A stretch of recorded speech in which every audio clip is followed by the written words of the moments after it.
Sad afternoon, everyone. I'm Dom, I am Jamie. and this is the cutting room floor. Before we get into the topic today, we have a mysterious death of a legend, and it's weird. Yes. I mean, he was 95. He was old, but his whole family. Can you say too soon when they're 95? I mean, I don't know if that's old. I had a friend I used to work with.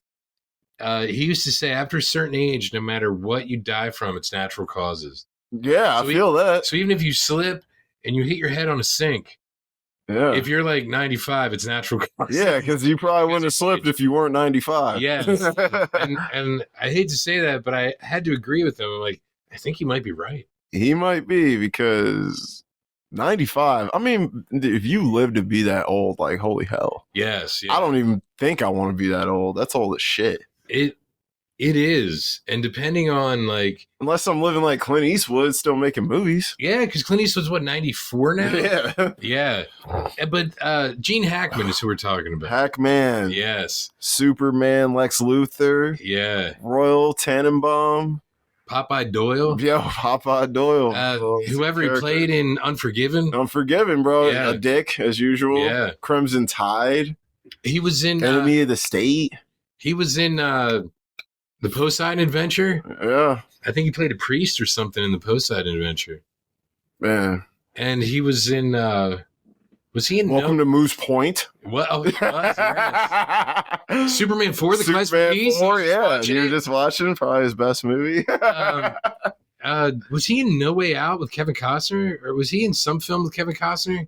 I don't know. He's in my movie with Tom Cruise, fucking the one where he's the young lawyer. Well, the Firm. Yeah, the Firm. Yep. Yeah. Yep. He was pretty much Hollywood's biggest dick. He was big, yeah, he's always a heavy. Every film. Yeah. I'm like, why? No, I don't mean it in the Willem. Yeah, he's not Willem Dafoe. Bro. Yeah, no. Like, no. He's Hackman. But, yeah, I meant figuratively, not literally. Yeah. I mean, he was always. There are no teams. Yeah. Oh yeah, there are no teams, Chazzy. Yep, none. Yeah. His best movie, though, I'm gonna say, is either Royal Tenenbaums or The French Connection.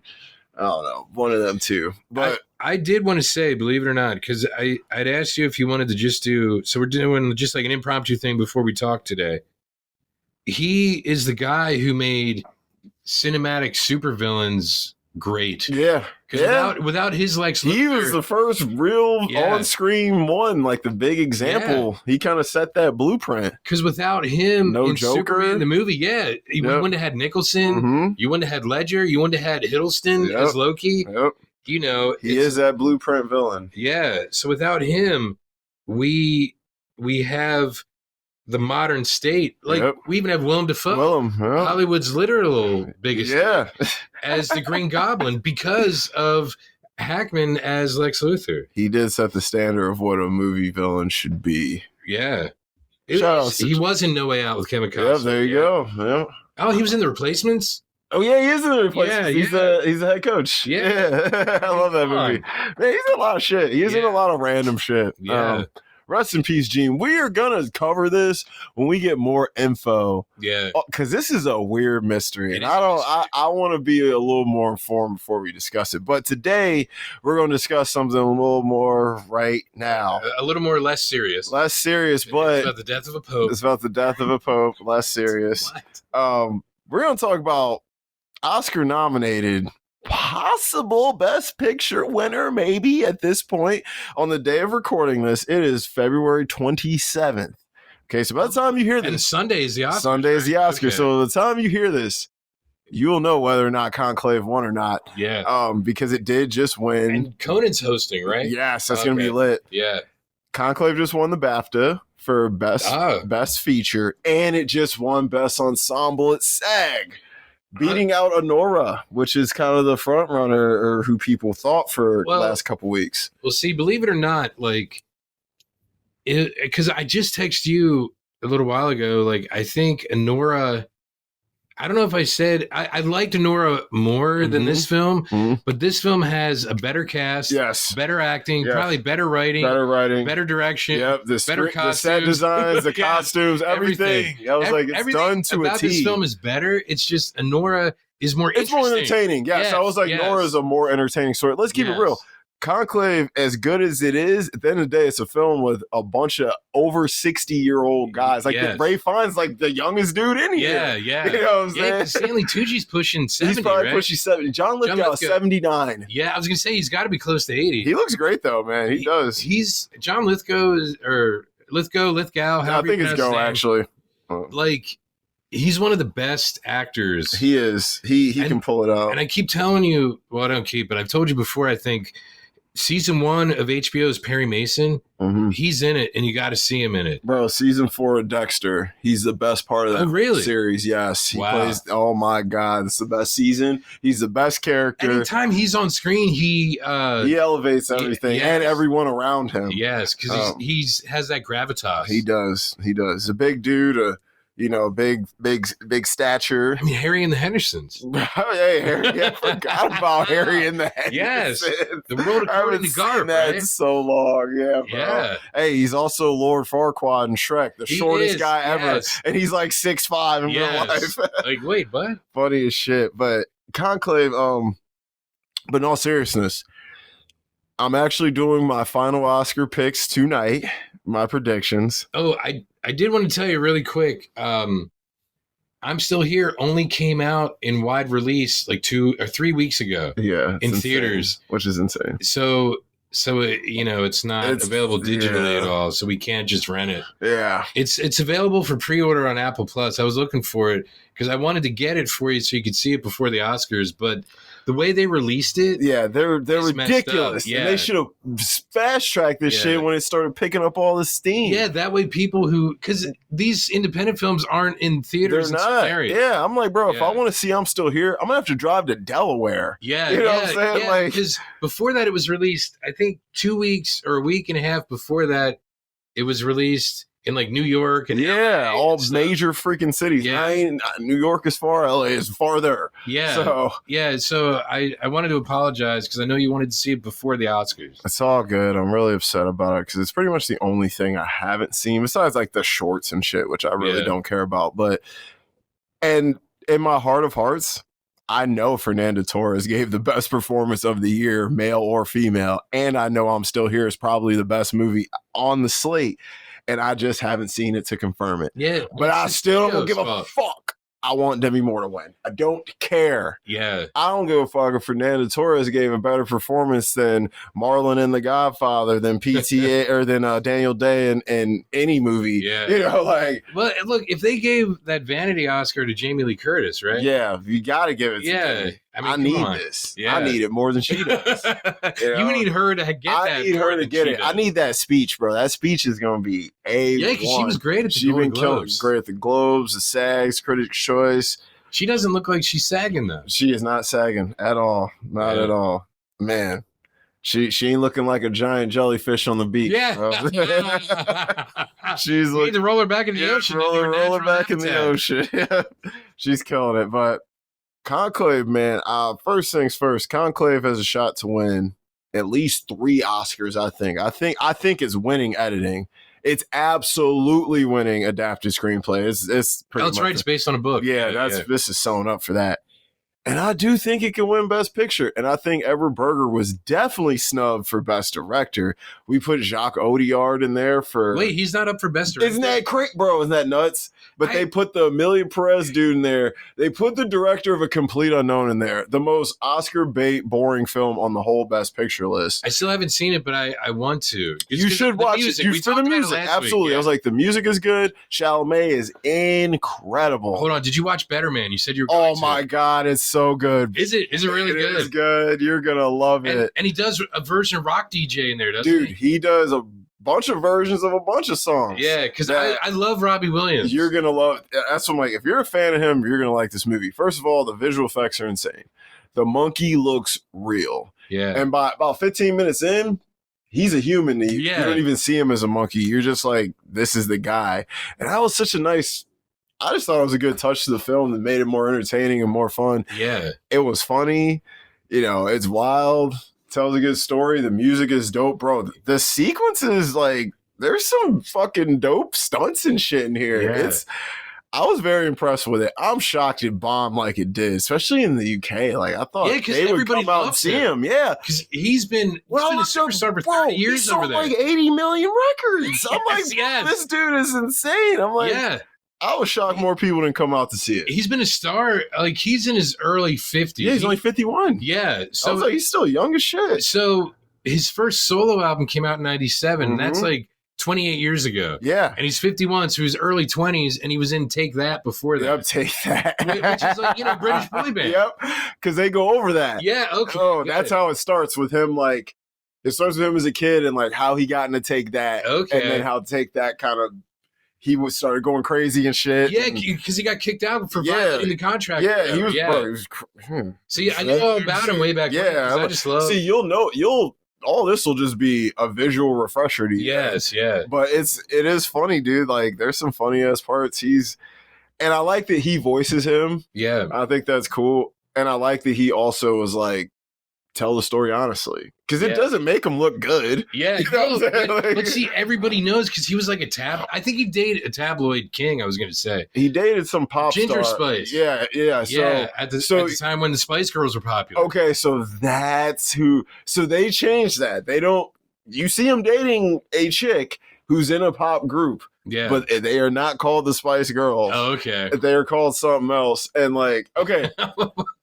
That I didn't know. Now that's more interesting. Now the movie just got even better for me. Okay. You should watch it. I absolutely recommend it. If you ever get a chance to look it up, I don't know if it would be on anything other than maybe YouTube, but like probably 25 years ago, he did MTV Cribs. Oh man, is this house dope? It was, and it's great because he's like on his bed. He's like, I do this on my bed, and sometimes there's someone there with me. This mother. Yeah. Like Robbie Williams is actually incredible. Like, dude, he was funny as shit in the movie. I was like, this guy is funny. And I think that's how he is in real life because a lot of his early music was like, especially like even in the song Millennium, he's like, we know this is all going to fade away, so we just live it up. Mm-hmm. And that's sort of like, but he's still around. Dude, he's still around. Yeah, and it's like, he's incredible. I love that he got back and Take That in 2010. Oh, yeah, they did get back together. Yeah, yes, that's kind of dope. But dude, they all hated each other. Yeah, man, and they show that in the movie because like he wasn't supposed to be successful. It was the main dude, Gary or whatever the fuck they call. I don't know if that was his real name. If they I think it is Gary something. Yeah, so they show that because he's. Oh, all right. We'll talk. We'll do Better Man soon. Yeah, Better Man because I'm like we're just about to turn into a Better Man episode. Yeah. I'm sorry, since you told me you were going to watch but it is Oscar nominated for Best Visual Effects, and if it wasn't for a movie called Dune 2, I would pick it to win. Yeah, but oh yeah, Dune 2 was. Yeah, I mean, as it was written. As it was written, exactly, bro. I concede. So okay, Conclave. Conclave. So Conclave, Rotten Tomatoes 93%. Wow. IMDb 7.4, Letterboxd 3.9. So we got good scores. The people seem to like this movie.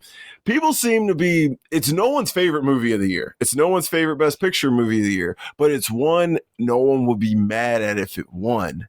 Okay. Because it feels like a Best Picture movie.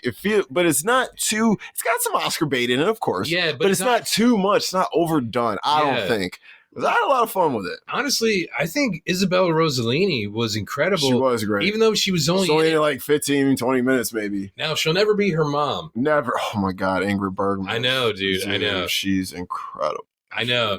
I hate to bring her up because I know you love her. That's one of my favorites. Bro. And I'm so mad she only worked with Ingmar Bergman once. I'm like, you guys are both Swedish royalty, and you only did one fucking movie together when she's in her late 40s. Not on my face, bro. What? Like, I'm sorry. It's a great film, too. Look, if she only ever did, like, what was it, Notorious? Notorious, dude. Yeah. Casablanca. And Casablanca. If she only ever did those two, she would be. Just those two. Legend, but she's like, I got more legend. Yeah, Bogey and Cary Grant. Yep. And both films with Claude Rains. Mm-hmm. Claude Rains. Yeah. He's so good in Notorious. And he's such an underrated actor. He is. We should talk about him some other time. Everything I've ever seen him in, I'm like, this dude is always good, bro. He's always good. Really quick, did you ever see Mr. Skeffington with him and Betty Davis? Oh, no, but I'm sure that's good. Incredible. I'll have to watch. I love both of them, so. Yeah. But Conclave, man, it surged. Like I said, it won BAFTA ensemble, or it won. Oh, it did win BAFTA ensemble, but it won Best Picture at BAFTA, and it won ensemble at SAG, which kind of like really shifted the Best Picture narrative. Really? Because everyone thought Honora was about to win at SAG. I thought it was Wicked. I thought Wicked was going to win. Oh yeah, they had a great ensemble. They did, and they were up for 5 nominations, which I think was tied for the most at SAG. Wow. So I was like, they really fuck with this movie. So I thought they would give it to it, especially because nobody else is gonna win. Demi won, Zoe won. So yeah, but they said Conclave, and at that moment, I was like, I think we gotta start taking Conclave a little bit more serious. It's my dark horse pick for the win. The safe pick is Honora. I got Conclave in a very close second, and I kind of want to pick it just to be fun and to have some balls. What other films are nominated? Is The Substance nominated? Of course. Really? It is. I was like, holy shit. Yeah, it's nominated. It ain't got a shot to win, but I'm just glad it's there. Wouldn't that be crazy if that win? If The Substance won, bro, I'd be doing the Margaret Qualley dance all over the fucking place, bro. You pump it I'd up. be pumping it the fuck up. Like, come on, bro. So, you got The Brutalist, which I think is in third place. Personally, for me, if Dom was picking what that's what you said, The Brutalist would win. I think The Brutalist is a picture that feels like it should win Best Picture. It's not too Oscar baity. It's different. It's fun. It's original as hell. Especially, it feels like a real story, but this motherfucker made it up. So I'm like, I loved it. I thought Adrian Brody was great. He's gonna win Best Actor. That would be my personal pick, even though The Substance is my favorite movie. Yeah. But I do think right now it's still hard to say Honora isn't going to win. But let's get into Conclave. Yes. Yeah, I keep getting distracted. So this movie, in my eyes, was about a whole lot of different stuff. Yeah, it's not necessarily about what the movie's about. Yep. And we thought it'd be good to do this now, obviously, because the Pope is sick. Yeah. And, hope this guy ends up okay. I hope he actually just steps down like the other one did. Yeah. And then that way it's not. So it's not this big thing. Yeah. He can kind of do his thing in private. Yes. Yeah, that would be nice for him. Because people seem to like him. Yeah, Pope Francis is. Yeah, people seem to like him a lot. So he seems like a nice guy. But you know a lot about Catholicism, and I don't. Yeah. So you can definitely help out and plug in some of your knowledge here as we go over it. Because you went to Catholic school, 10 years? I believe it or not, it was 7 or 8 years. 7 or 8, close enough. Yeah. You gonna learn something in that time. Yeah, you do. So that's a long time. So that's pretty cool. And it seems like it shaped you in a lot of different ways and made you see things differently than a lot of other people do. And question things. Yes, yes. I'm like, yes, you question a lot of things. And I think that's a good thing. But Conclave, it was an election year. And I think this movie parallels the election a lot. It's up for Oscars. What are they doing right now? Voting and picking. Yeah. It's weird, like, how relevant this movie is.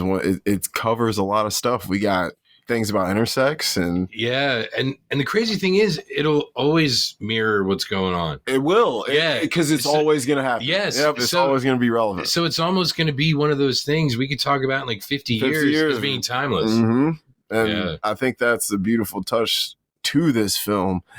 And I'm gonna just go ahead and start about some of the stuff I liked about it. Thought the acting was absolutely incredible. Oh yeah, from everyone involved. Ralph Fiennes is probably one of the best. He's one of the best of all time, and like a lot of people, like I wouldn't be shocked if Ralph Fiennes ended up winning Best Actor this year because he is up. Yeah, that's good, and he deserves it. But every time I hear him talk, I hear M. Gustav. Oh my god, yes. And it's crazy. I'm like, is he talking to Zero? Yeah, and he's saying these things and I'm watching Conclave. I'm watching Conclave, and I literally they showed a scene, and I was looking, I was like, man, he is getting old, like. Yeah. And I was like, man, when you're young, it's all about filet mignon. When we get older, you gotta go for the cheaper cuts. Yeah, that's the African cardinal. Yes. Because of what happened to him. Yeah. So that nun, when she was 19, was filet mignon. Yep. And now he's like, shit, I can't even get the cheaper cuts. I'm trying to be the Pope now. Bro, that shit is funny as hell. That line just popped in my head. And I just started laughing so hard. That's funny. That's yeah, it's the acting is incredible. Editing is phenomenal. The score is phenomenal. The fucking set designs are insane. The church, like, and, dude, oh my god. See, here's the great thing about it, and I think what also would make it timeless is that the way that they vote for the Pope is probably hasn't changed in centuries. Yeah, I'm like, I'm sure it's like that. So, all these rounds of it. Yeah, and they write it on a piece of paper. Piece of paper, ain't no computer. Yeah, shit. No, they're in a room, and it seems like it's just an ancient process that hasn't changed. Like time hasn't changed. Time hasn't changed. So it is still the same no matter which century you're in. And I think that's what'll make it also last is you can watch it and still know like this is probably accurate as to how they do it. Yeah. And I like to call it holy smoke. Yo, it is holy smoke. It is. That's what I like to call it. One thing I loved about that, mirroring what you just said about the timeless aspect, I think it is going to be timeless in that way because, like you said, they've been doing this for years. And one thing I like about this film is it shows these cardinals as very, very human beings. Yeah. They aren't these figures to be looked at and worshipped and praised. Infallible. Yes. Yes. Dude, you see the old and the new in the Cardinals. You got some outside smoking cigarettes, and then you got some outside vaping, which shows you things of the past and the present, all while we're still in this same union doing the same thing. Yeah, and doing this ancient ritual. This ancient ritual. Yeah. As time progresses, you see a traditional cigarette smoker and you see a modern cigarette smoker, but we're still doing the same thing in the same way. So we're all going to change, but this one thing is going to stay the same. Yeah, it's a constant. And you know who the first pope is, or who they consider the first pope? I don't know. St. Peter. St. Peter. Yeah, St. Peter is considered the first pope of the Catholic Church. And what year was this? I would say, when did Jesus die? That's what I was like. So like 33, 34? Because, he continued, the apostles, the story goes, continued the expansion of the church. And I don't know when he would have been, if it would have been like a retcon, let's say, like after the fact, because of what he did, they're like, well, he's technically the first pope because of everything he did. Or because I can't remember if they just came up with that term for him at the time. But they usually consider St. Peter to be the first pope. Well, that's kind of dope. So I would assume then, whoever the second pope was, this would be when they would have started this tradition. Yeah, because they're like, all right, we got to pick the next dude. Yeah. So in theory, this tradition could almost be 2,000. 2,000. I was like, that's nuts. That's almost a lot of years, which is dope. Yeah. And it's crazy because like human civilization's been around for about 300,000 years. Yes. And yet this is only a 2,000-year-old tradition, which is old. But it's actually new in concept when you think about it. Yeah, when you're looking at like statistics. It's kind of nutty. Well, the Pope is dead. The Pope in this movie dies. And Cardinal Lawrence, Ray Fiennes' character, who's absolutely incredible in this movie. Great costume designs, by the way, too. Everything. I was looking at like that scene when he's doing his homily, right? Just what everyone's wearing. And the colors in it are they just pop. They're vivid as hell. Like, man, it's a dope looking film. That's one thing that really drew me in. The look of it. The look of the film is great. It's a chill film. It's a vibe in a way. It's not a lot of craziness going on. It's only rated PG. I was gonna say it's super mellow. It's mellow, but it does its job. But there's intrigue. There's intrigue in it, know. And so the Pope's dead, so we got to get a new Pope. And Tremblay, who's played by Lithgow, he really wants to be the Pope. And yes, he does. So much so to the point where, this dude might have had a hand in some things, but he's like sabotaging. He's a fucking asshole. Like bribing. He's doing everything. Yeah, he's doing everything to get this win. But we learn that we know he's a bad guy because before the Pope died, he dismissed him. And mysteriously, the Pope dies. Yes. And so there's questions to be asked. Yes. The long and short of this movie is, this movie just shows you human nature. It shows you people aren't perfect, and people, no matter how holy they're supposed to be, will step on toes, will claw you in the back to get to the top and to get where they want. Everybody got secrets. Everybody has dirt.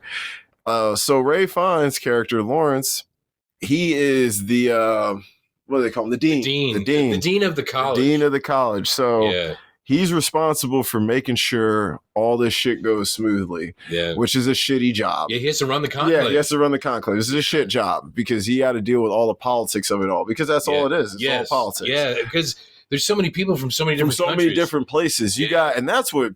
And they all have different philosophies about things. Yes, and that's what blew me away about this movie too. Because I'm not gonna lie, like I said, I'm very ignorant to this religion and what goes on. So, guys, please feel free to roast me in the comments about my ignorance. I've never studied this, so no, it's okay. I was very appalled to see how many different races of people from around the world were there. Well, people from Africa and South America. Well, dude, colonialism. Yeah, dude, correct. That's they went and taught all this shit. Yeah. Took shit over. Yeah. So it actually represents that. If you think about it, oh man, it does. It represents the. I don't want to say after effects because if people take on the religion of their oppressor, it's still an effect. It's an effect, yes. Because and that's what that shows. Yeah, and these people were passionate about it. Oh yeah, and especially like the African bulls, they were in there loud and proud. You know, the Spanish bulls, they were in there loud and proud. They were really in the game, and you know, of course, the Italians are resistant to the outsiders. You know, they don't really like the blacks. Well, Tedesco specifically. Yeah, I can't say they're all like that. It is the Roman Catholic Church. It is the Roman Catholic Church. Yes, that's the Roman Catholic Church. Yeah. So Tedesco, he's a very traditional Roman Catholic man. Is that Tucci? No, that was Bellini. Bellini's that was Tedesco's the asshole who's like, we should start war and we got to go against these. Dude, nobody wants to win. Yes, that's right. Dude's like, listen. Oh, he's kind of the fascist guy. He is the fascist guy. He's the guy Bellini was saying he has all these views. Yes, he's like, you can't let him win. Yeah, because, and that's the thing of it. And this is how this movie shows you. This is how you know it's a political movie and parallels the election so much. Because it's about picking the lesser of two evils at the end of the day. And like, this movie is a movie still. And they find the beacon of hope that is there. Like, they do have essentially the Barack Obama of it all that they do find in it. Or the Kamala Harris. Or the Kamala. Because it came out in 24. Because it came out in 24, yeah. But I was just thinking, like, this guy's giving them hope. Barack's thing was hope. Oh, that's true, because he gives that speech. He does. And then suddenly everyone's like, yo, this dude? Yeah, that's how it goes, which we'll get there. And they don't bring him in till like a half hour, 45 minutes in. Yeah, like he comes in, like, they introduce him when he gets there, but he don't really play a big role in it until the end. So Tedesco's having so Tedesco's the bad guy. That's the one everyone's like, listen, Tremblay might be a dick, but he's still better than that dude. Yeah. So it's like, we need to vote for Tremblay. Yes, it's like this is the lesser of the two evils. Yeah, tell anyone supporting you, vote for Tremblay. Yeah, vote for Tremblay. It's like we all got to ban. It's almost kind of like everyone wanted to ban up against Amelia Perez. They're like, we just have to stop this movie somehow. Yeah. And they figured it out. That's what they did. Yeah. So that was kind of what they were doing. Man, it's funny. This movie parallels so much going on because, like, you can even make that comparison. Yeah. Like, okay, like, let's find some dirt on this fucking chick in this movie so we can stop it from winning. well, some people were offended by Amelia Perez because the guy who did it isn't Mexican. Nope. He did no research on Mexico. But some Mexicans loved it. Yeah, I guess. Which is crazy. That's crazy. Because I was listening to NPR. There's like a Latina show on Sundays. And when I take a break, I just sit in my car and I listen to it. Mm-hmm. And they were talking about it this past Sunday, like a Latino roundtable or Latino roundtable talking about it. I wonder. My question would be: what is your socioeconomic status? That would be my question to those Latinos, because I think that's going to matter on how you feel about it. So if you're sitting in the ivory tower, it's great. Yeah. But if you're somebody who's out there living in it, you're probably like, man, fuck you. That could be. I don't know. I haven't seen it because you warned me against it. It's a waste of years. You will not. You'll be like, nah, I'm going to turn it off probably halfway through. It's too long. The music is terrible. But like I said, there are when I looked at the best pictures, if I was going to rank them, Amelia Perez would not be last. Okay. Yeah. I'm just gonna be honest. It would be towards the bottom, but it wouldn't be last. There's a lot in it that is cool. that I will say was entertaining. Because Amelia Perez is more entertaining than Nickel Boys and A Complete Unknown, in my opinion. Although I think those are traditionally better movies because of what they represent. Still, if I had to watch one again, I'd probably watch Amelia Perez over them too, just because they're more. It's a little more fun. It is, but it's still not great. So Tedesco must be stopped. But it's like, all right, we got all these people here. We gotta elect this pope.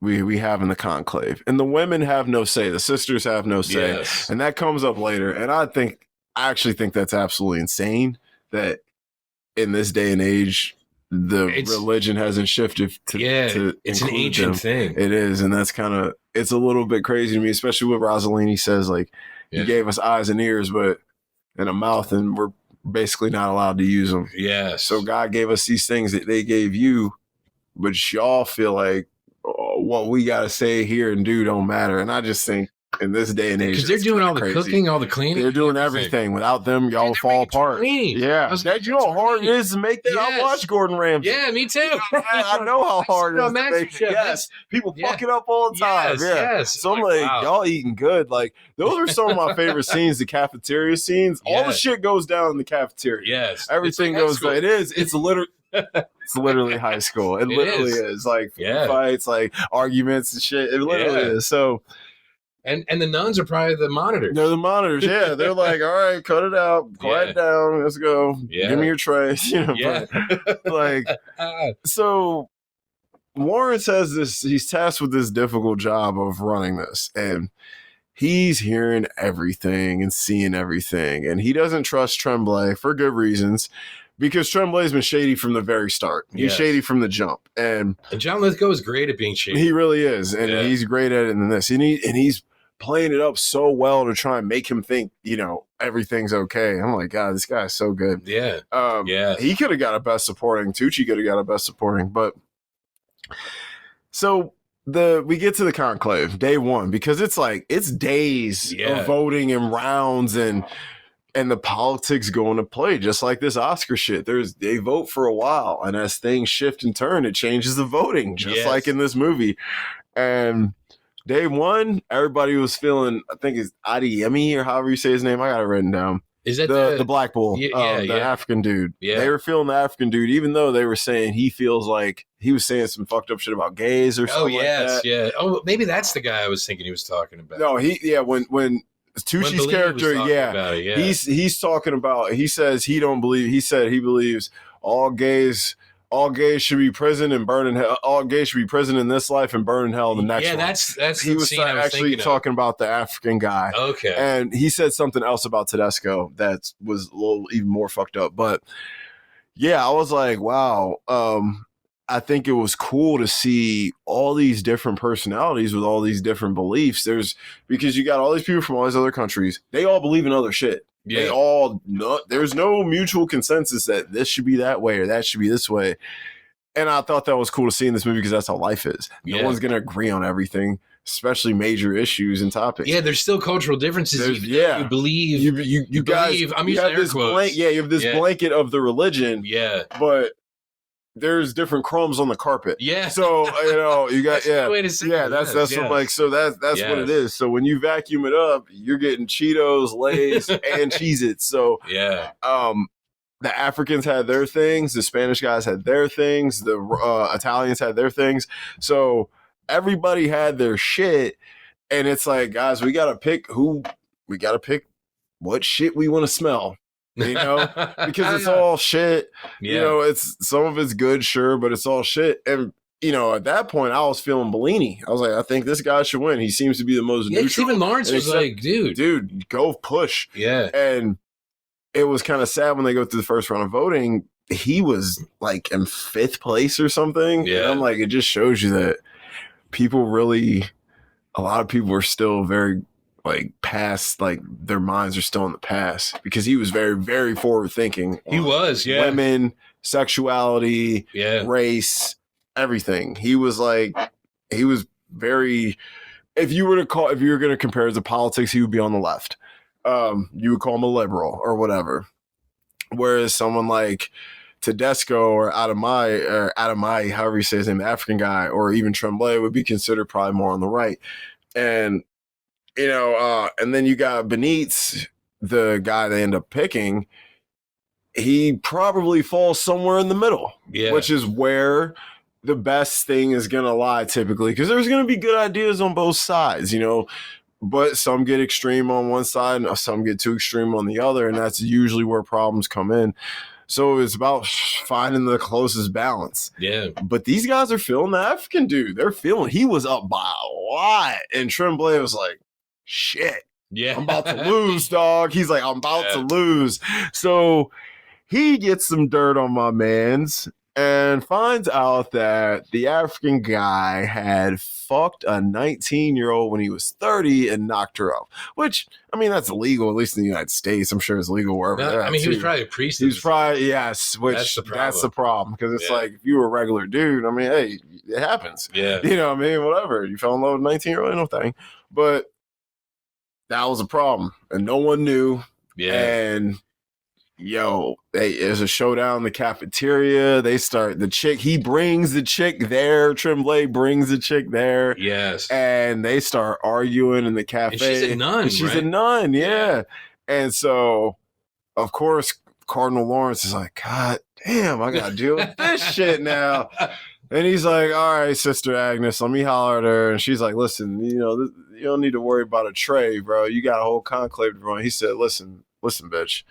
You gonna go ahead and get up out this room and let me talk to this girl. We gonna have some problems in this conclave. Yeah. And that ain't what he said. But he said that in a very Catholic way. Yes. And so he talks to her and he gets the scoop. And so he pretty much tells the African bull, yeah, you ain't gonna be Pope. Yeah, you have to withdraw. You gotta withdraw. Yeah. And which you didn't do when you were 30. Yeah, which you did not do when you were 30.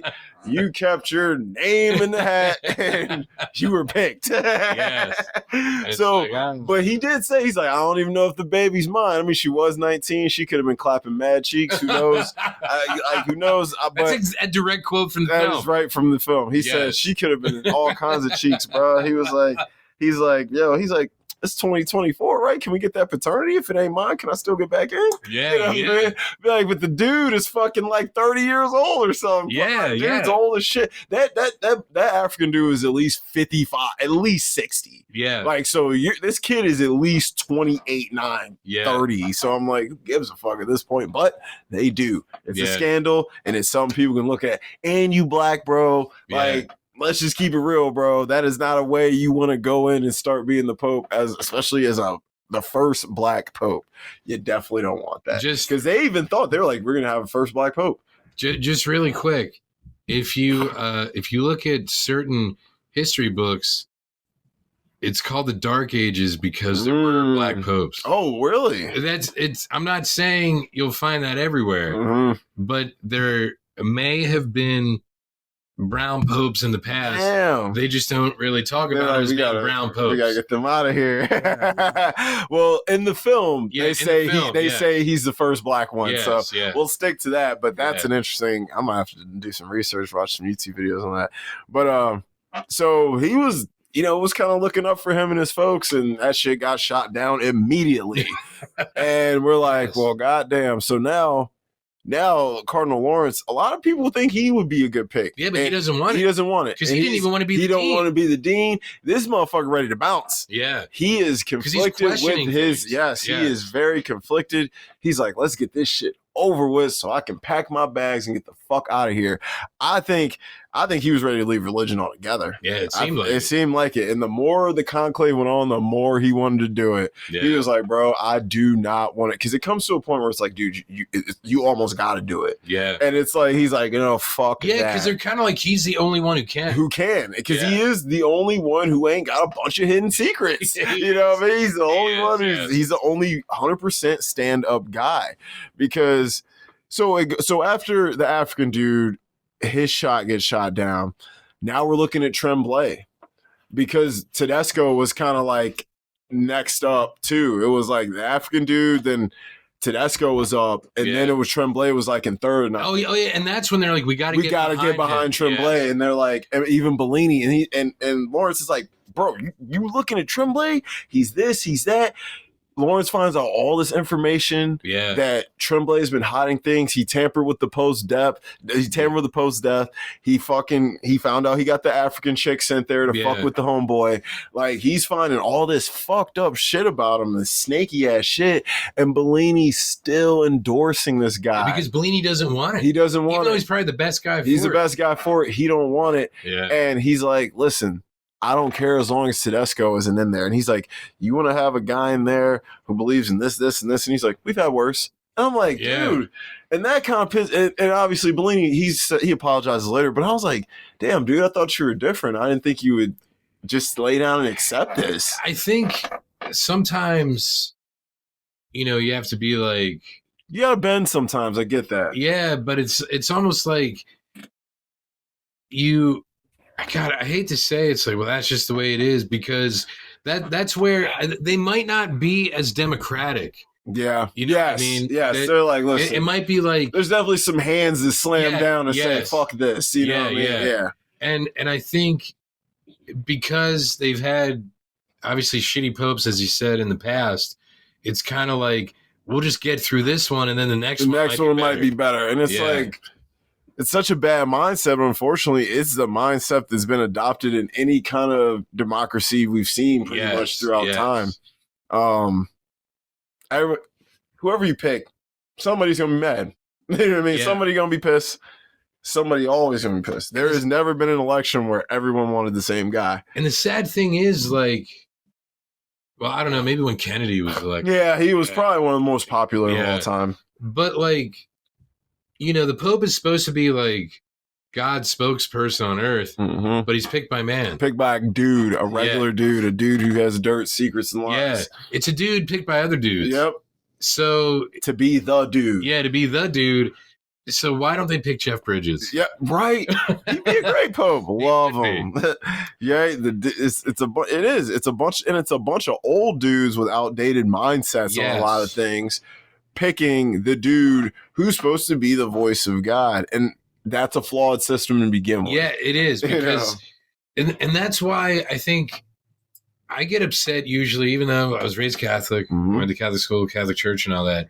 And people say like the Bible is the word of God. It's like some dudes wrote it. Yeah, and some dudes rewrote it. Yep. And some dudes rewrote it. It might have been a lot of dudes, but still, it's still just regular dudes. Yeah, even if you think, and there's no women voices in it. Inspired, are there women voices in the new versions? I think there's certain books that you can get like the non-canonical gospels, and you can get like the gospel of like Mary Magdalene and stuff. Like, you can get female voices, and they have like the Book of Ruth, but who wrote it? It might be about Ruth, but some dude probably wrote it. Yeah. And was she a baby? Because then it'll be baby Ruth. It could have been written by Sloth. Yeah, no. Sloth could have. He's like, gee, mister, you're even hungrier than I am. It's like you're reading the Bible and you're reading about the truffle shuffle. And you're like, okay, I know. People didn't know the Goonies is oddly religious film. But yeah, so it is. That's one thing I like about this movie. It shows you all the flaws with the religion, but it doesn't disrespect the religion. No, not at all. I think it just highlights what's true. Yeah, because it's their tradition still. It's everything is flawed, but that's the tradition. And I want to know who wrote the book, because I want to know if he was involved in the church or if he knew someone closely tied in, because this feels very real as to how it. I'm sure whoever's went through a conclave, I'm sure it went like this. Yeah, I'm sure there was like, man, I'm gonna step on toes to get to the top. I'm gonna knock somebody out if I got to. I don't care. I'll knock a motherfucker out on the road. I'll stab a dude with a crucifix. Like, I don't care. He's like, I'm trying to get. It was a 2016 novel by it's new. Robert Harris. He's a British novelist and former journalist. He began his career in journalism and nonfiction. He's best known historical fiction. Well, that's what he looks like. He definitely looks British. He looks British AF, yeah. Yeah, he does. He does. He probably just did a shit ton of research if he's a journalist. Oh, his brother-in-law is Nick Hornby. What the fuck is that? He's the guy who wrote, my God, the John Cusack movie that was awesome. where he's the record store owner. Oh, High Fidelity. Yeah. He Oh, wrote High Fidelity. man. And he wrote About a Boy. Oh, wow. Yeah. Both of them great writers. And yeah, Nick Hornby's incredible. all right, we got some writing in that family. Yeah. He's probably just a journalist who did research. Yeah. After leaving Cambridge, he joined the BBC and worked on news and current affairs programs. Yeah, he probably just did this like a journalism story, collected research, and wrote a book. And in 87, at 30, he became political editor of the newspaper The Observer. Oh, at 30, wow. So that might explain the political slant of the film, because he worked in that. Yeah. And everything's politics anyway. And let's go. And I'm sorry I'm using Wikipedia. That's whatever. The Conclave is a novel set over 72 hours in the Vatican leading up to the election of a fictional pope. And that's all it says. Okay. Thank you, Wikipedia. Appreciate it. That's the book review from Wikipedia. Yeah, it's a great one. Fantastic. And then it just says about the movie, which we're already talking about. Yeah, well. So it's set over 3 days, because it's, I guess the film is too. Yeah. I'm like, it's a couple days of voting. I don't know. I felt like it was like 5 or something. Yeah, they may have expanded. They stretched it out a little bit. I think it was like 5. Because they're not going to start it the day that the So they have to get all the guys. You got to get them together and all that, and get everybody ready. Yeah.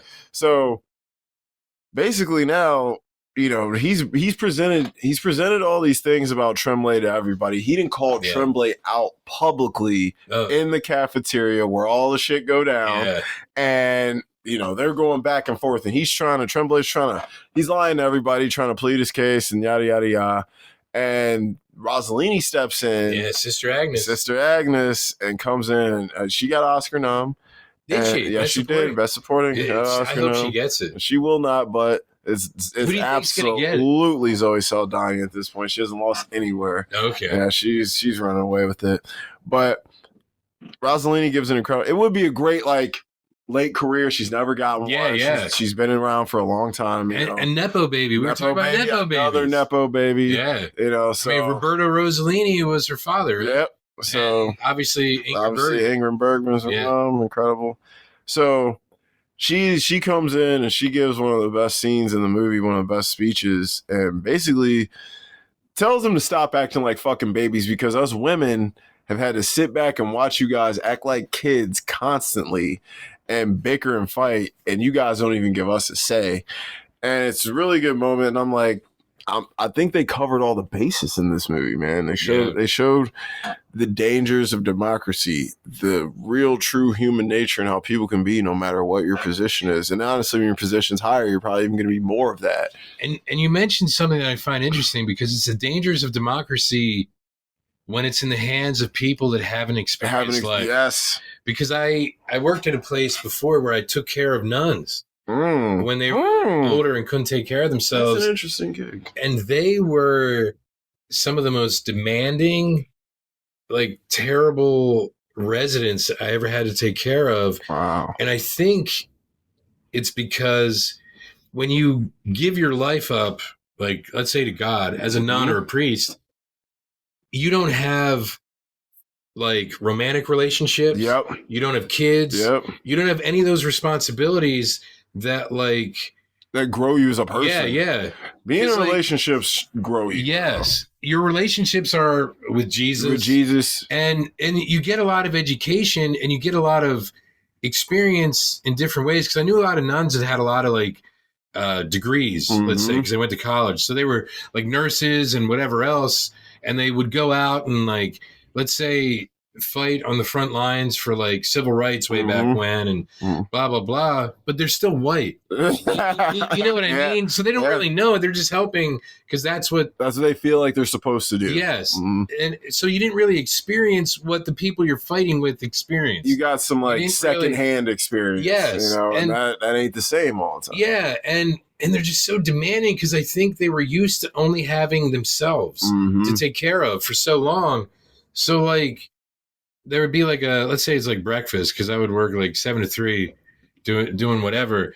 And they're all coming in, and they all want everything at the same time, even though they know I can only serve one person at a time. Yeah. I gotta wait. Yeah, and it's simmer down. Come on, sister, whatever. Yeah. Chill out. Yeah, it was crazy, but I think that's why. So thinking I'm sure priests are the same way. So thinking that like these people who can't even wait 2 minutes for like coffee or coffee toast, or a thing of eggs. yeah, it's like, how are they going to decide something this massive and get it right? Yeah, if they don't even have the patience for wait. Like, I saw 19 people when I walked in. How come you're not serving me? Yeah, because now they're actually 1st. Mm-hmm. You know? Yeah, wait your turn. Yeah, and that's a very excellent point. And to that point, I think they feel like another thing too is they feel like, well, I've been serving people forever, so what I know is best. Yeah, and I've done it all, and now it's my time to be making decisions and doing things because I've been chosen through whatever, whether you believe God has sent parts of himself through you to give a message or to pick who should be the Pope, whatever. The bottom line is you a regular motherfucker. Yeah. You know, whether you believe you had a message sent to you or not, that goes into what your belief systems may or may not be. But I do think a lot of people in these positions, especially these men, feel like, hey, I'm definitely above a lot of you other people. Whether I say it or not, that's how I feel. And the crazy part is, you brought up something earlier about Amelia Perez, about how depending on your socioeconomic status, you know, way back when, and depending on the age of like these cardinals in the film or even the nuns, it was a thing. Like, if you came from a poor family and there was a lot of kids, especially Catholic family, because, you know, no birth control, like one or more of your kids, depending on how many there were, you would go into either being a nun or a priest because you're dirt poor. And that was a good thing then for your family. Yeah. Because your family could be like, well, you know, my daughter is a nun or my son is a priest. My dad, I think his high school was a seminary. Like, he was getting ready to maybe go into the priesthood. That's crazy, bro. Yeah, but I think, you know, he liked women. He wanted some pussy. It's okay. And that's okay. Yeah. It reminds me of that movie, John Travolta movie, Saturday Night Fever. Oh, yeah. Terrible movie, but his brother, chill. It's been 3 hours in my hair.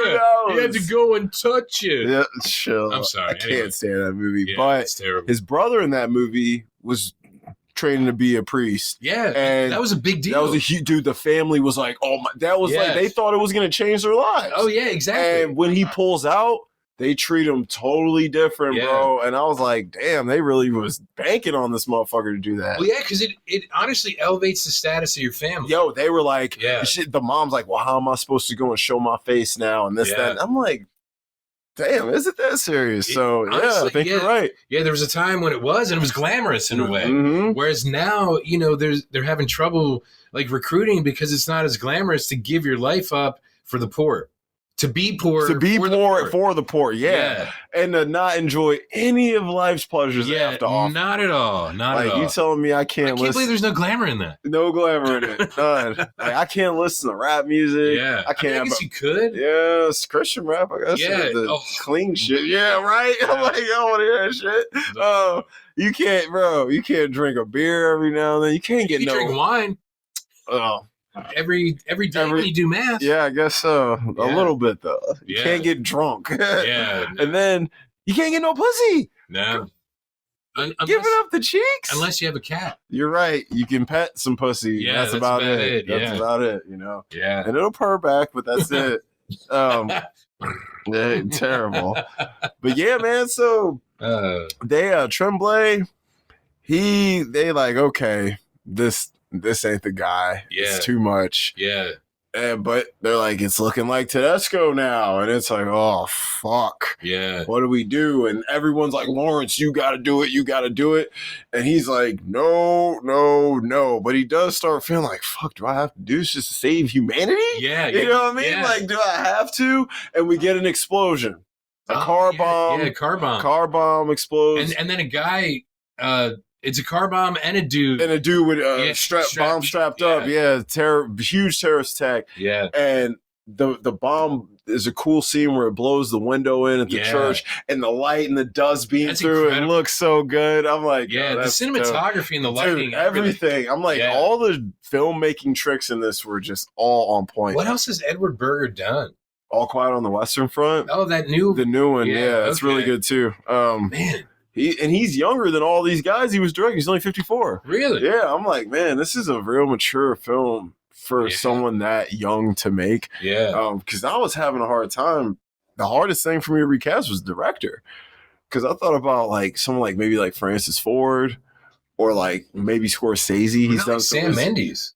Oh, he could do it too. Yeah, because think about like 1917 or even like American Beauty. I'm thinking more like from the way that his eye works, yeah. And even Skyfall, the one.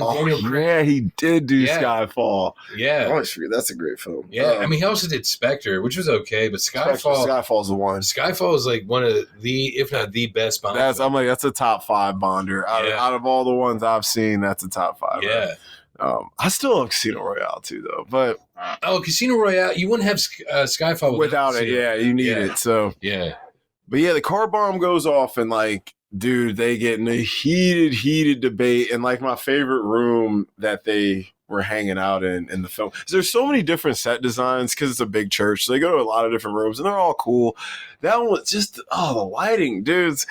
Even if you don't care about religions, democracy, politics, nothing, just watch this film for how good it looks. It's such a pretty film to look at. It's edited so nicely. Well, it shows like the majesty of the ceremony of the Catholic Church. Mm-hmm. And that's what I think it is. It's an homage to, like, even if you're not Catholic, like, because the Mass is a ceremony. It's a ceremony. That's what it is. And you can respect it. Yeah, you go through the things through the Mass. Like if anyone's ever been to a Mass, even if you've been to like a funeral or a wedding, it's all the same. They just add in like the funeral rites and the wedding stuff. It's still the same Mass. You go through the stages, they enter, you sing, and then readings, the gospel, the homily, the blessing of the stuff, the communion, the stuff being the bread and the wine. Bread and wine, yeah. And then, communion, and then maybe announcements, then you exit. Like but it's the same all the time, and I think there's a reason for it. Yeah.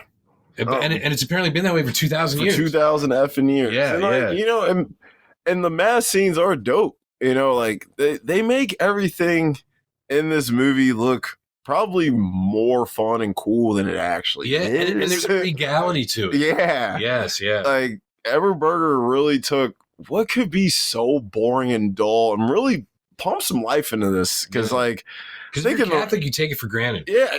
Because you just do it every week. You do it every day and every week, or every week, yeah. And you're just like, okay, yep, that's cool. I've been doing it for 30 years, however long. A lot of like devout older Catholics do go every day. Yeah, you're absolutely right. That's what I was like. I think I know some be going. Because nuns and priests do. Yeah. But there are the older Catholics that that are still mobile that go every day because that's there, especially after you're retired. After you retire, what else you doing? Yeah. It's like. It's that community. And, and as you get older, they probably feel like, well, I want to live longer. If I, really do this right by God, I'll be alive longer. Yeah. There's some people who think that. There's some people who follow religions for their own gain. Yes. And not to say that it's not a decent guideline to make you a morally decent person, but we're all human at the end of the day. Yeah, we've all had selfish thoughts and wants all the time. Yeah. When you want to eat a dirty cheeseburger, it's a selfish thought because you don't think about all that went into that cheeseburger. No, yeah. Like how much? Because if you're really religious and you do believe like the 10 Commandments, thou shalt not kill. Yeah, that burger. That burger is coming from murder, and we're harming the planet all at the same time. Not getting any of that. And don't get me started on Chick-fil-A saying they're a Christian. You were Christian, but murdering chickens. We kill chickens. We kill millions of chickens a year. Yeah, and we hate certain people. It's like that's not the Christian attitude. Yeah, that's terrible. It should be like whatever vegetarian chicken is called. I thought of tofurkey, but that's obviously not chicken. Chick apostrophe N. Oh, is that what it is? Yeah. Okay. That's what they'll call it. It should be. Yeah. Well, then I guess they could still call it Chick-fil-A. We can call it thick and chicken fillet. Yeah, chicken fillet. Yeah. Yeah. Well, But then they'd be more true to what they say they believe. Yeah, but they love that money. Yeah. They making bread. Hey, are you a Nine Inch Nails fan? Yeah. Remember Pretty Hate Machine? Head Like a Hole. God Money, I'll do anything for you. That is God Money. Just ask me what you want me to. Yo. God Money, nail me up against the wall. God Money, don't want everything. He wants it all. Damn. No, you can't take it. No, you can't take it. That's crazy. Damn.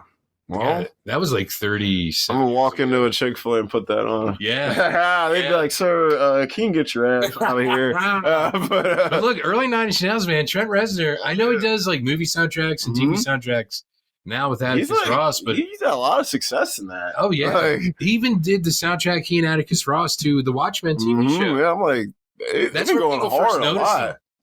Didn't he do?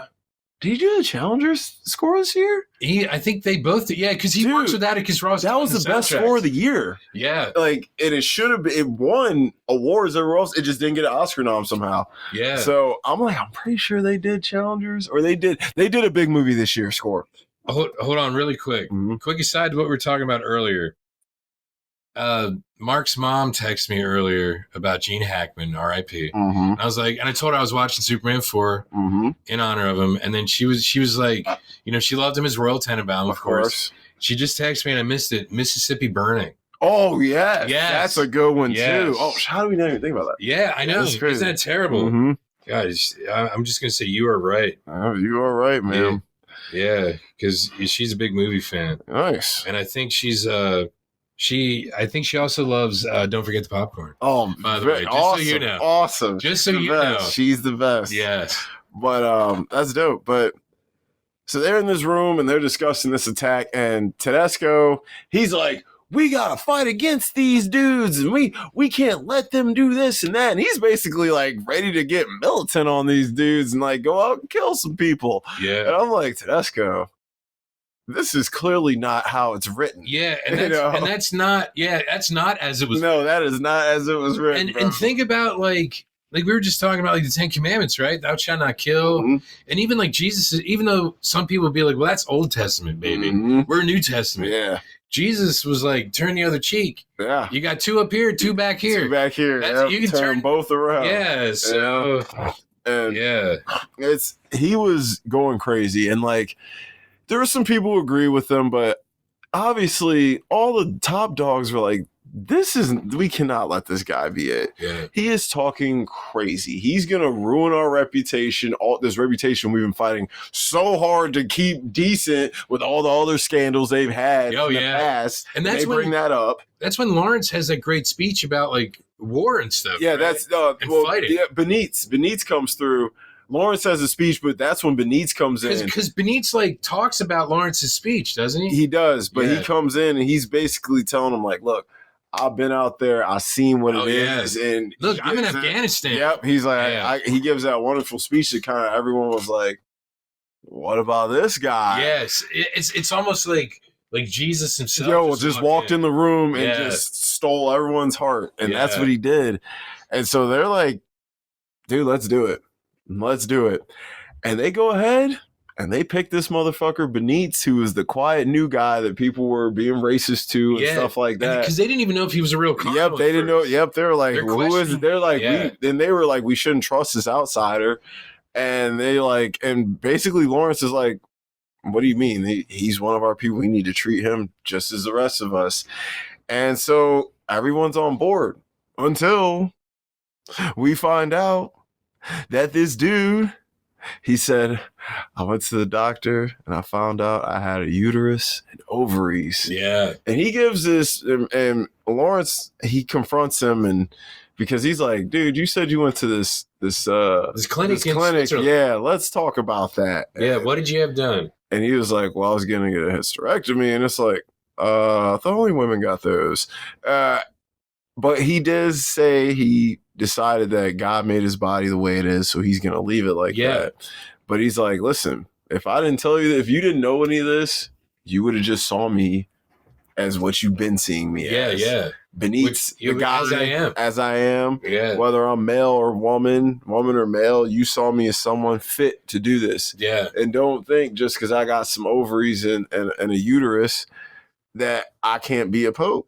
You know, and it's like, I think it actually made him more of the best choice because he's going to have that blend of masculine and feminine, and he's going to strike a better balance with decision making and things like that, I think. Well, I've always said, like, and there's no joke here, just to preface this for everybody, because sometimes I set jokes up like that. So if you believe that we are all created in God's image, right? If you Mhm. believe that, Mhm. then men and women are created in God's image, which Mhm. means God is a mix of both. There's a mix of both. Yeah. Yeah, so you're right. This individual, Benitez, would be a better representative of what they believe God What is. God is, yes. Yeah, because if God can create life, he would have to be a mix of both. Because if we're created in his image, the only way we can create life is male and female male together. and female together, exactly. Yes. And it's like you have to have traits of both to know one. Yeah. Yes, just makes to use perfect sense. Religion to back your point up. Mm-hmm. Yes. Makes perfect sense. So, and yes, and appreciate that. Man, you drove my point right home. And Colonel Lawrence is sitting there listening to all this, and he's like, motherfucker. Yeah. And he says, you know what? I don't give a shit.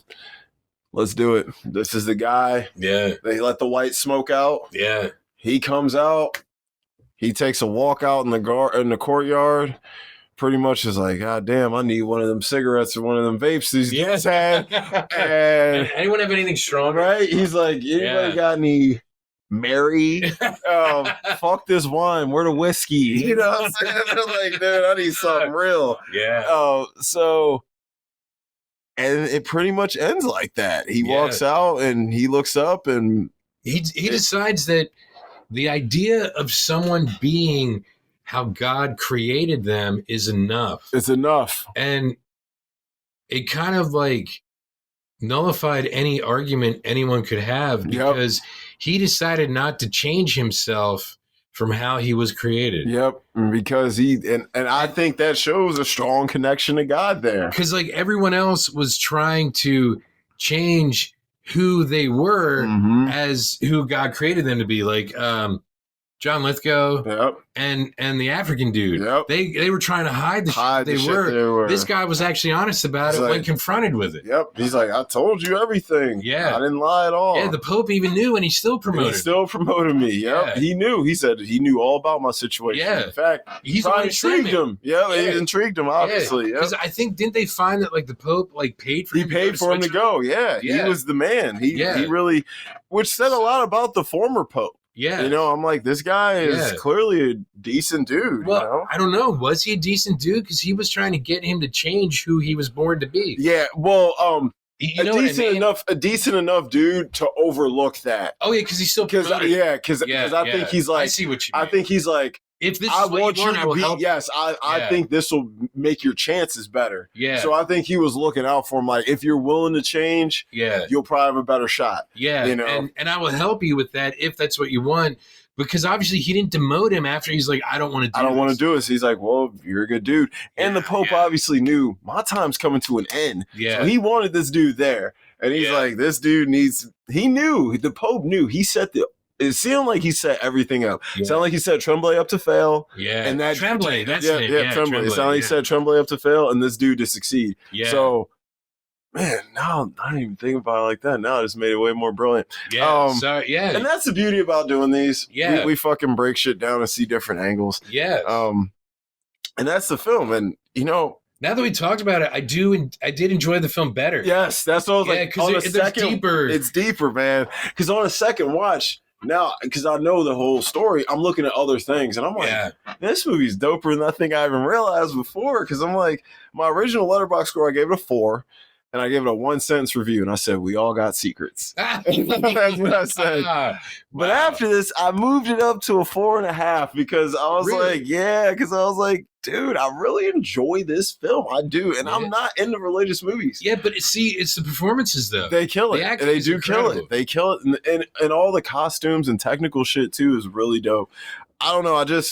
I thought it was a very progressive story that wasn't slapping me in the face with its progressiveness. Yeah. And I think this is a much better choice. If the Oscars wanted Amelia Perez to win because of its progressive message, this is a far better representation of that progressive message. Because it falls in line with what a lot of people believe. This film. Yes. So it doesn't step on, you're right, it doesn't step on Catholicism or Christianity in any way. No way. It's just looking at how you treat other people and why, like your selfish reasons for wanting to step on someone Mm-hmm. or degrade someone or demote them or whatever. And it's not a stab at, like, just like you said, it's not a stab at religion at all. It's a human story. It's about what humans do. You can take the religion out of it. You can make it a political election. You can make it a high school election.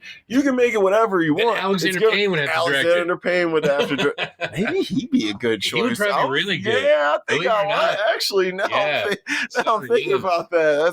That would be interesting. That would be. So yeah, I thought it was a great film. And if it wins Best Picture, I'm not mad about it. Yeah. Is it my favorite film out of the 10? No.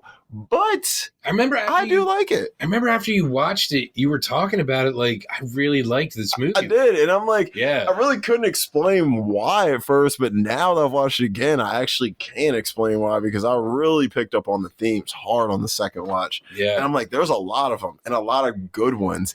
And I just love how they didn't shove them down my throat. Well, it's kind of like, I know you are into like Sean Baker films. Of course. And so I'm thinking of Tangerine. Mm-hmm. Great film. So like this film, if you pair it with like Tangerine, it would show more of how to be tolerant for the lead characters of Tangerine and not like compromise your religious beliefs. Because some people probably think, or they're probably told, to be tolerant of other people and other people's choices, you have to compromise what you believe in, and you don't. Mm-hmm. Because other people, like, whatever they do doesn't really affect your life. Yep. And what you don't know about them doesn't affect your life either. Yeah. Yep. You can still believe what you believe and still love other people. Still love other folks. Absolutely. Yeah. Mm-hmm. Anyway, sorry, I'll stop. Oh, no, you're good. That's why I wanted your input on this movie specifically, because you've studied this stuff and you know a lot about this stuff. So that's why I was like, and Cora too, because she just watched it. Oh, really? Yeah, because I was like, what did she think? She loved it. Yeah. And she was like, wow, this movie's way more progressive than I expected it. She was like, I'm not going to lie. She's like, I expected a whole bunch of old white dudes sitting around talking. Yeah. Which it is. I was thinking, believe it or not, when it started, I was like, is this the religious version of 12 Angry Men? Yeah. That's what popped into my head. Believe it or not. And in a way, it kind of is. Yeah. It's a bunch of dudes debating on what's the best outcome. So like Ray Fiennes is like Henry Fonda. Henry Fonda, he's juror number 8. And I was like, I'm like, that's what popped into my head first. I was like, Tedesco would be the dude who just is so convinced that he's guilty as fuck. Yes. No matter what evidence is in front of him. So let's get into the categories. Okay, MVP. I had a few, man. Dude, honestly, Fiennes, Lithgow, Bellini, Tucci, Rossellini, Isabella Rossellini, Berger. Yep, I had all of them. Because I think he co-wrote the script, too, with some other dude. I had all of them. I said Edward Berger, Ray Fiennes, Stanley Tucci, John Lithgow, Isabella Rossellini. Is Ray Fiennes ever really bad? I mean, from The English Patient on, maybe even before never seen a performance of his where I thought he was bad. Yeah. Whether the movie's good or not, he's in Made in Manhattan. He's good in it. I love that movie. It's personal love, but you wouldn't love it. But I do like it, and he's good in it. Even though it's not really his wheelhouse, he still came through and did a Jennifer Lopez movie and killed it. So, I think he used to be married to Alex Kingston. Wow. Who is a really good actress. She's the Doctor's wife in Doctor Who. She plays River Song, and she's incredible. Wow. She's an older redhead. Wow. She's your type. Alley, right? With a British accent. Oh, man. And I think she might even be like part Jewish. So she hits all your She's hitting a lot of, I'm like, she's trying to get into my soul. Man, I might not even have to cruise for her. Yeah. But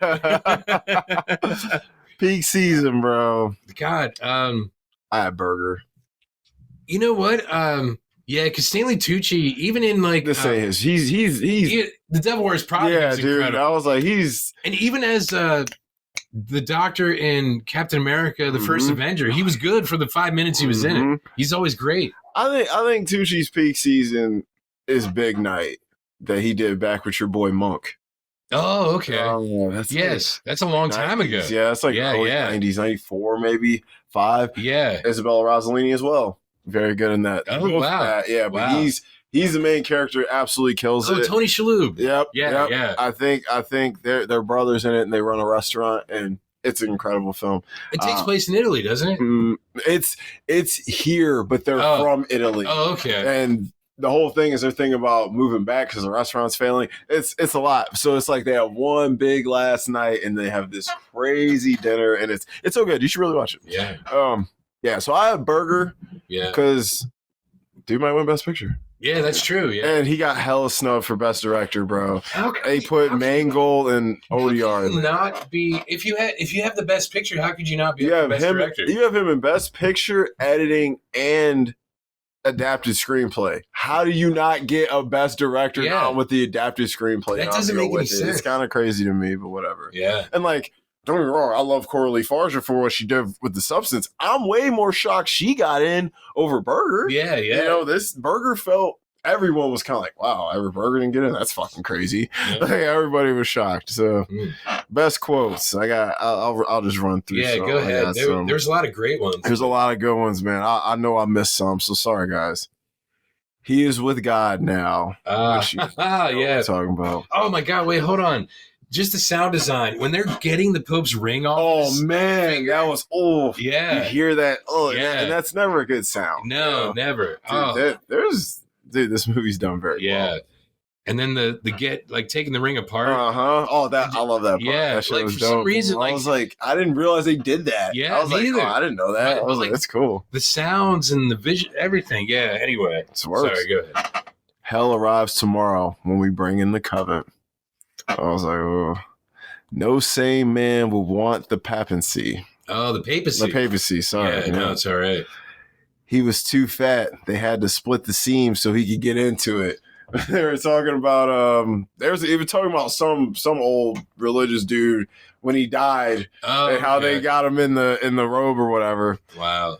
I asked for his permission to resign as dean. Oh yeah, that's right. And he didn't want him to. He was like, no, yeah, you can't, because he knew. He knew. He's like, bro, he's probably the only one he can trust. Yes, he's like, you're the only guy I can trust because I'm gonna die, and you're the only person I can trust to run this shit right and make the right decision. Yep. Yeah, and he did. The Pope had doubts about God, never about God. What he lost faith in was the church. Wow. Mm-hmm. Yeah, that was Bellini. Yeah, I was gonna say Bellini. That's what like Tucci should have got it, dude. Tucci should have got a best supporting. Yeah. At that meeting, the Holy Father dismissed him. Tremblay. Yeah, Tremblay. Yeah, because that other cardinal was there too. Yep. Whatever, and he's like, him. Bro, ask him. Yep. Yeah, I paid him off too. Go ask him. Right.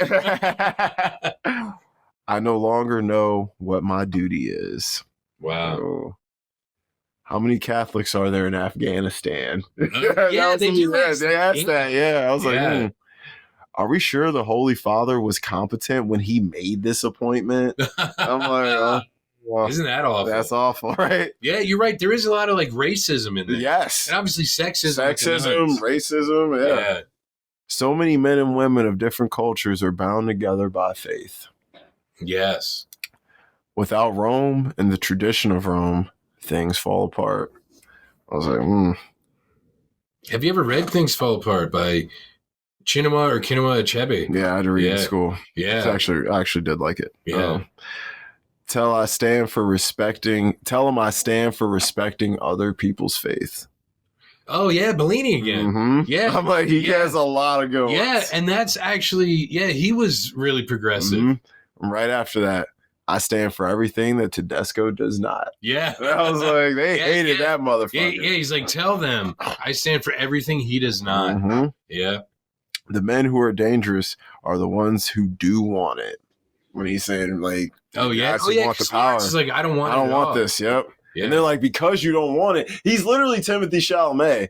Like, they're like, bro, it was written. It's supposed to be you. Yes, They're like, they're like, well, he thinks he's not it. He's like, that's how you know he is. As it was written. It's like, that shit is so funny. To work together, to grow together, we must be tolerant. Yeah. Our faith is a living thing because it walks hand in hand with doubt. I thought that was one of the best lines in the movie. Yes, yeah, honestly, because you don't hear that a lot about faith. You don't. And I was like, that's a real line, bro. I wonder if that's in the book. Because if that guy wrote that in the book, that dude's good. And that's, I think, I think people that believe in anything have to have some doubt. There's got to be some doubt. There has to be. There's doubt in everything. It has to be. Because you never know. You never know. You can't put your faith 100% in any one thing. You'll go crazy. Yeah. If I find out who my voters are, I will persuade them to vote for someone else. Yeah. After the conclave, I hope to resign as dean and leave Rome altogether. I had no idea you were so ambitious. If Tedesco becomes pope, we will undo 60 years of progress. Oh, yes. Yeah. This is a conclave, not a war. It is a war, and you have to commit to a side. Yeah. All right, now I'm going through these quotes. How the fuck did Tucci not get a nom? Yes. Dude, he has some lines. He's the guy that had that gave Lawrence perspective. He did. That's what I was like, Save your precious doubts for your prayers. Tell the congregation they can celebrate the first African pope. Well, that went away fast. Yeah. I hardly think a drop tray should concern the dean of cardinals. So Rossellini says to Fines when he comes in. Would you be so good as to leave us now, Sister Agnes? And that's fine. I gave my version of what he said to her earlier. Yeah. That's the real line. I'm the victim of a disgraceful plot to ruin my reputation. Oh, yeah, the African mood, yeah. So she was very young. So he said, we were very young. No, she was very young. She was 19 years old. You were 30. Does a single mistake 30 years ago disqualify me? Yes. Yeah. And the funny thing is, he says something to him because of Lawrence's homily about we need a pope who is like a sinner and like seeks redemption. I mean, I know that's not exactly what he said. But yeah, he to that effect. Yeah, but then that's what the dude says to him, and he's like, this is too much, bro. Yeah. When you're talking about you used to maybe drink a little bit more than you should. Yeah, you're not dipping into the church wine. Yeah. You pour a little extra. Yeah. Nothing scares a convent more than sexual scandals. Yeah. So we're in agreement. We back Tremblay. I'm sorry. I cannot vote for a man I feel isn't worthy to be pope. That is not Tremblay. That is you. That's what homie says to Lawrence. Yeah. That's what Benit says to Lawrence. Yeah. That's because they don't know you as I do. This might be seen as a tactic to blacken a rival. I'm like, God, so much backstabbing. He obtained those votes in the first ballots because he bought them. Yeah. Holy Father was spying on all of us. He didn't trust anyone. And you know what? It makes sense. Yeah. I'm like, you can't, especially he knew what these motherfuckers' intentions were. Yeah. I know you want me dead, so you can step up. I know this guy is fucked up in the head. I know you got some crazy beliefs that we could just never let come out. Yeah. And it's like, he said, I'd be the Richard Nixon of popes. Wow. Tricky dick. Yep. Put him back and have Tremblay become pope. We've had worse. Yeah. God. Yep. God has given us eyes and ears. I was like, She was indeed here at the specific request of Cardinal Tremblay. Judah, traitor. Oh, yeah. Seems we're running out of favorites. Like we're running out of guys, bro. Yeah. We about to find a dude off the streets. Yeah, we could go and they'll probably right. Yeah, right. Shoot, I could be pope, bro. Yeah. A dude with a fucking scepter ring. The firm hand of yours has its firm hands of yours has its admirers. This is when he asked, this is when Bellini was like, he tells Bellini what name he would choose if he was pope. He was like, John, I would choose John. Oh, yes. Because at that point, we were thinking like, he might be. Yeah. Like, it might come to this. Yeah. We need a leader who fights these animals. Now, Tedesco, what is it you think we're fighting? And then that's when Benitez kind of jumps in his speech. The sooner we light the stones, the sooner the world will know we have a new pope. I wasn't at a hospital. It was a clinic. Clinic for what? What is your situation? Yeah. It was called laparoscopic hysterectomy. Oh, yeah. Some would say my chromosomes would define me as a woman, but I am as you see me. I am what God made me. Yeah. And that was the last one I had. Yeah, and that's really, I mean, that's kind of like the last. That's like that's pretty much the last, because after that he pretty much really doesn't say anything. No, it's all his acting. He's like, he went and said it's good. Yeah, you know what I mean, and that's crazy. And now he can leave Rome knowing he did his duty. Yes, it's like he definitely leaving now. Yeah, he's like, I don't give a shit what I learned on this journey. Peace. I don't have to be here to have my faith. You know what I mean? Yeah. Like, all right, what's aged the best? I had a lot of things. Yeah, probably the entire film. I mean, it's only a couple months old. It's still new, but I had the editing, cinematography, set designs, costume designs, the message, and the acting. Yeah. Yeah, that is. Everything. What's aged the worst? The way they treat women. Yeah, I said the treatment of women and being deceitful to get ahead. Yeah. Holy people, right? The people, I guess that's aged. Yeah, the worst. Yeah, look at our leaders. Yeah, people we look to, or certain people look to. You're right, leaders, because they lead every church or every diocese. Mm-hmm. They got the final say. If something goes down, they're gonna, like, say some church somewhere else, something fucked up happens, they're gonna step in and be like, all right, this is what's gonna happen. Yeah, so, you're right. You're right. They are leaders. That's terrible.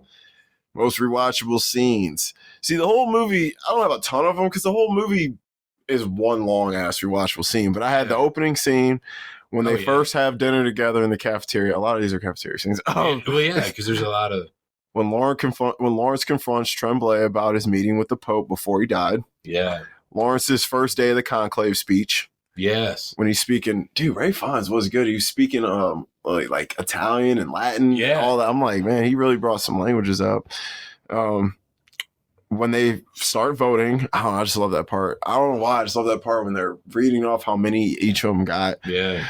When the girl starts with Adiemi, that's his name, Adiemi, at the church, and Lawrence confronts him.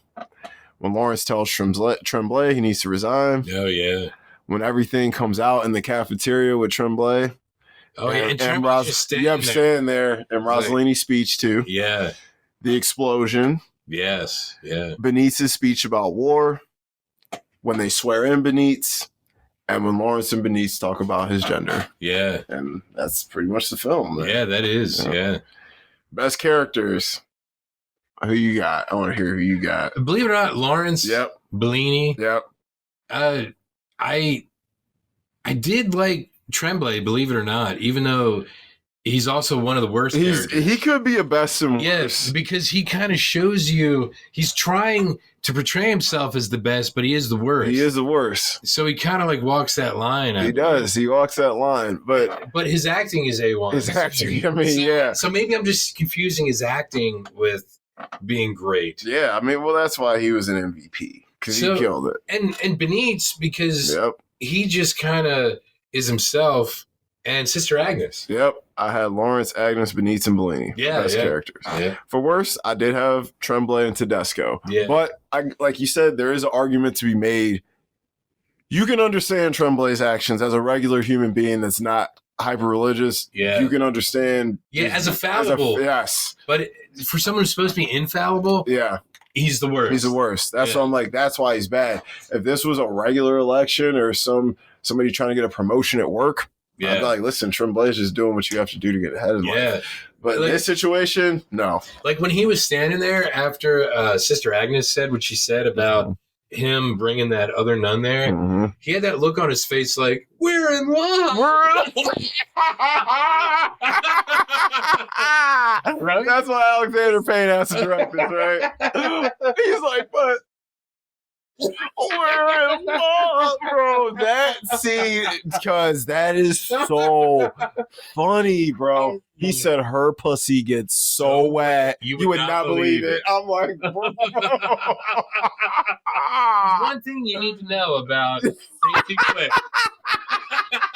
I'm like, Alexander Payne is crazy. I love him. But the thing is, if he would direct this film, would it be more of a comedy? He would. He can't make a film and not make it kind of funny. But then again, I mean, the Holdovers was a little more serious. It was definitely more serious, but it still is funny. Oh.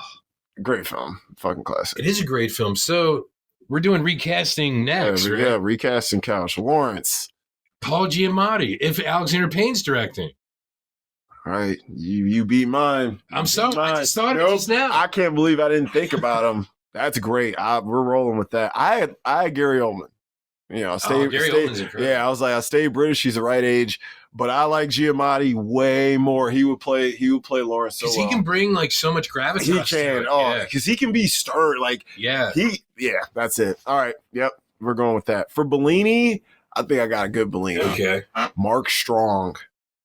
Oh, Mark Strong is great. Yep. He's the right age. He's 64. He got a similar look. Wait, what if we switch? What if we have Mark Strong as Lawrence and Giamatti as Bellini? I think Giamatti is Lawrence, bro. Okay, I think he's Lawrence. I'm just asking. I think he's Lawrence. I mean, that could work. It's just Mark. I don't know. Mark Strong is a great supporting actor. He is a supporting guy. I think Giamatti would lead it better. Even in the Kingsman movie. Yes. Or like Kick-Ass. Or the Kingsman, Kick-Ass, or John even Carter, he was the bad, or not the bad guy, but the alien thing. Fucking Shazam. Shazam is Sinestro in Green Lantern. Yeah, that's what I'm like. He's Sherlock Holmes. He was Blackwood. Yeah, he's Blackwood. Yeah. Hey, he's good, man. He's in a lot of shit. Yeah, I like Mark Strong for that. Yeah. Agnes, I went with Kathy Bates. She might be a little too old at this point. No way, bro. Rosalini's like 70-something. Is she? Uh-huh. She looks great. She looks great. She looks really good. She looks incredible. Yeah, she looks great. Wow. She's like 70-something, dude. Really? Yeah. Look, I think she's 70 or 71. Let's see. Really? Yeah, man. That is amazing. It makes sense. I was like, she's probably the same age as Ray Fiennes. And I was like, she's fucking older than him. She's 72. Are you kidding me? Nope, she was born in 1952. Wow. She looks great. She does. She was in that show. Like, she looks great. Julia, yeah. Like, what the... And she didn't play a Julia Child, but she was Julia Child's friend in France. Oh, that's dope. Who they wrote the cookbook together, and they would communicate constantly. But I didn't realize she was... Yeah, I'm like, she's that old. Yeah, but she's 10 years older than Ray Fiennes, and she looks 10 years younger. Yeah, I was like, Ray Fiennes is British. Yeah, you know, he is British. Wow. So you know. Yeah. All right, you got me. Kathy Bates. Yeah. I mean, I couldn't think of anybody else who could come in that short amount of time and make the impact she made. Yeah, because I'm like, who's strong enough? Maybe like a Sally Field or something like that, maybe. And she used to play the Flying Nun. She did in the 60s. Yeah. So honestly, Sally Field could be a good choice. I was like, someone like that. I was like, you need somebody with. What about your girl, Jane? I thought about Jane, but I was like, she's too old, but she looks young, so she could play it. Yeah. But for her, I'm gonna want a bigger role. I'm gonna have to give her 20 more minutes of screen time. And that's fine. You can always write it. I'm gonna write. Yeah, I'm like, we're gonna write. Look, you can just film it. Be like, there is a love scene between this man, played by me, and the nun. They'd be like, well, why are you in this? Just film this for me. Yeah, and leave it on the cutting room floor. I'm like, we don't need to put it in the movie. This is just for me. Listen, we're paying this woman how much? We're gonna do this. Tremblay. Let's go. I went with Stellan Skarsgård. Perfect. Yeah, I was like tall. Perfect. He has the age, and stature, the attitude. I was like, he's always a dick. Perfect. Another person I actually thought of for Lawrence, and I don't know if this would work, even though Paul Giamatti would be perfect. I was thinking of Colin Firth. Oh, he would be. Oh my God, he would be good. Yeah. He'd be great. You're going with the Kingsman. Too good looking? Well, I don't know. He's already worked with Mark Strong. Yeah, dude. With Kingsman, so they have. That's good too. Yeah. Either one. Colin Firth is just as. Same thing, just as good. And he's British. Yeah. So maybe we should go with Colin Firth. Colin Firth it is, man. And I was feeling Giamatti, but Colin Firth. Because I was thinking Hugh Grant at first. Too young. Yes, and then I thought of Colin Firth, and I'm like, he might be able to pull it off. Colin Firth could do it. Because he's done the serious, like the Jane Austen stuff. Oh, yeah, dude. Think about, like, the King's Speech and shit. Oh, yeah. I hate that movie, but he's good in it. Yeah. Benitez, I went with Oscar Isaac.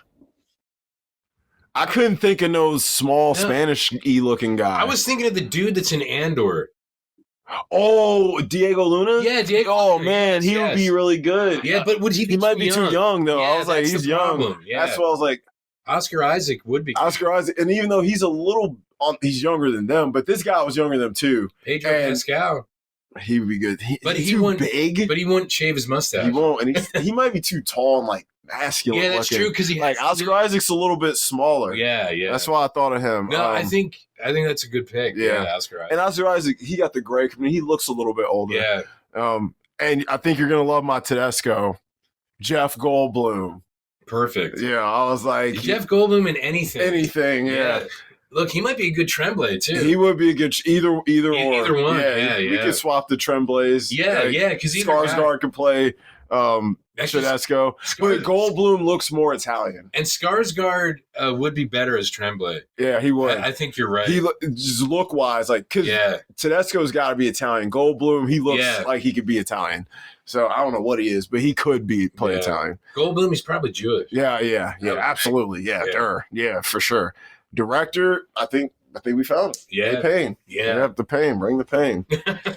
Unanswerable question. And Payne likes to adapt books. He does. He loves it. That's his favorite thing. He'd have a blast with this. I think I read somewhere that he really liked Conclave, actually.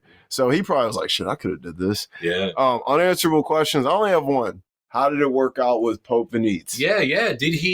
Was he as progressive as Bellini would have been? Yeah. I think he would have been, especially given a situation. Oh, yeah. Like, how you going to sit? Actually, no. Carlos Sofia Gascon, she's a tranny woman. She's racist as hell. So, whatever. Yes. Prop you want from the movie. I said, just give me a robe, dog. Yeah. That's like, give me a robe. I don't know. Maybe the Pope's ring. The Pope's ring. I thought about that too. Or one of the little cross necklaces they have. I'm Johnson Fire. I'm like, actually, give me some tortellini.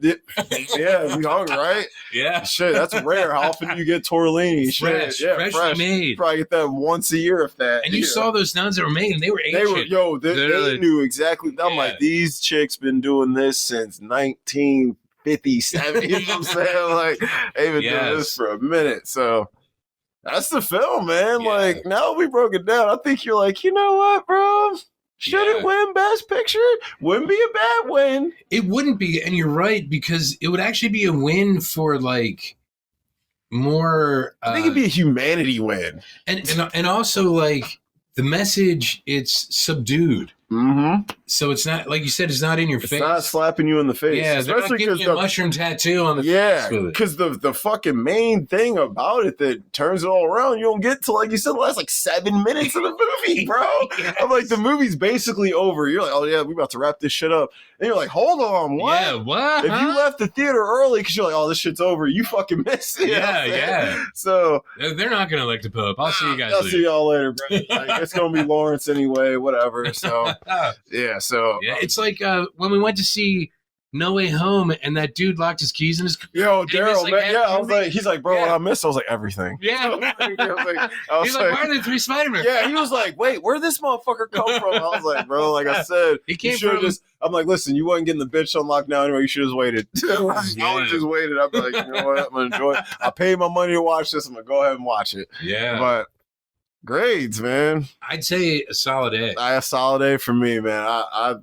It's really grown on me. And I'm like, it's one of them films I keep talking about, unconsciously. I'll just bring it up at random times and I think about it at random situations. Cause that's how I convinced Cora to watch it. I just kept bringing it up. And she's like, you know what, dude? You keep talking about this fucking movie. She's like, what's it on? I was like, it's on Peacock. She's like, you know what? I have Peacock. I'm gonna watch it. And she did. And she was like, you know what? It was way better than I expected. And I was like, I told you. Yeah. I was like, if it wins Best Picture, I'm not mad about it. I won't be. Nora gotta watch out, man. Conclave is surging up on that ass. Yeah. So And it might be a safer bet. Yeah. Maybe. Just because of Nora's content. Yes. That's something like Nora is raunchy as shit. Like, but that's Sean Baker. That's Baker. How he exposes society. Mm-hmm. So, but the Oscars, like, are we gonna really give Best Picture a movie with all this nudity and stripping and sex work in it? I mean, The Substance. But the nudity and the substance isn't like it's not. Yes, it's not pornographic. I'm like the substance is. It's more. It's a it's showing lives and it's showing age and image. It's about image and self-image. It's almost about how women objectify themselves and for fame and for acceptance or feeling whatever. We talk about that when we talk about the substance. We didn't, man. That's terrible. Yeah, well. There was so much other shit. Yeah, it was so much other shit. Conclave, like I said, Conclave is opening a lot of doors and windows. Yeah, you're right. It's very political, but it has to do with like right now, but also has to do with like 60 back years in the day. Yeah, probably 60 years in the future. Mm-hmm. Crazy. Yeah. So so we got covered. We'll Oscar recap. Yeah. And then we'll talk Gene Hackman. By then, they should know some stuff. And then we'll get into some fun stuff because Oscar season, we're getting our Scott Pilgrim, like we talked about. And what was the other fun one? Lego Batman. Yes, Lego Batman. Lego Batman and Scott Pilgrim after the Oscars. Michael Cera Day. Yeah. It's Michael Cera Day. Damn, that's what's up. All right, guys, like and subscribe. I am Dom. I am Jamie. And this is Cutting Room Floor.